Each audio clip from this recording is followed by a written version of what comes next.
હાલો આવી જાઓ પ્રમુખ શ્રી આ બાજુ હાલો.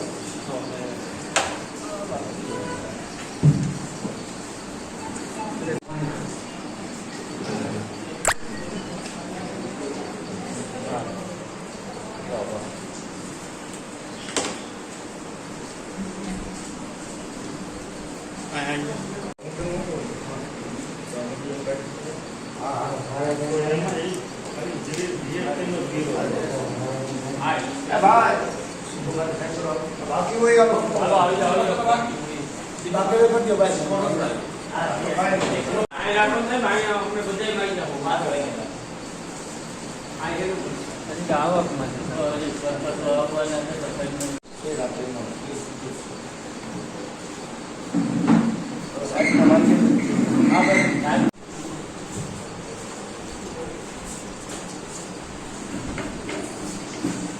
આવી જાય.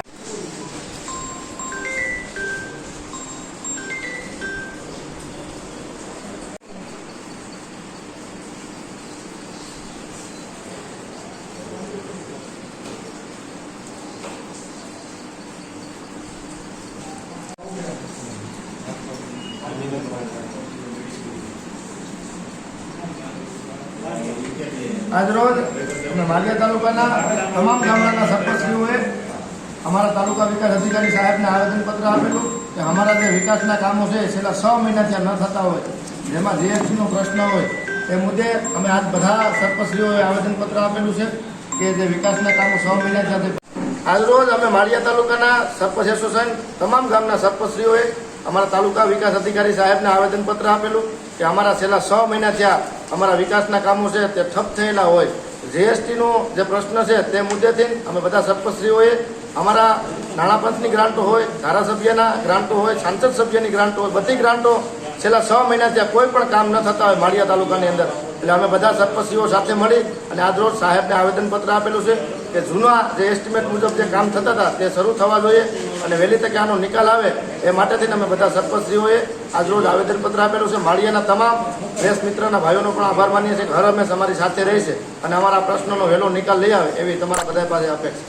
6 મહિના થયા તમારા વિકાસના કામ નથી થતા. ક્યાં વિકાસના કામ નથી, ક્યાં કારણે નથી થતા? છેલ્લા 6 મહિના થયા.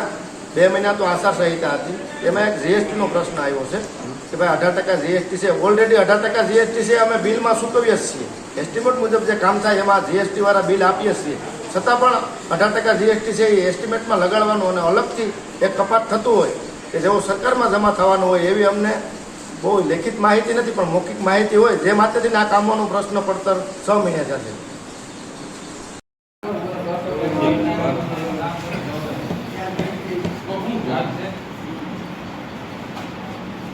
બુલું ભાઈ, મામા બૂમ પડ્યું લઈ ગયો તો જોવા થેલી પડી.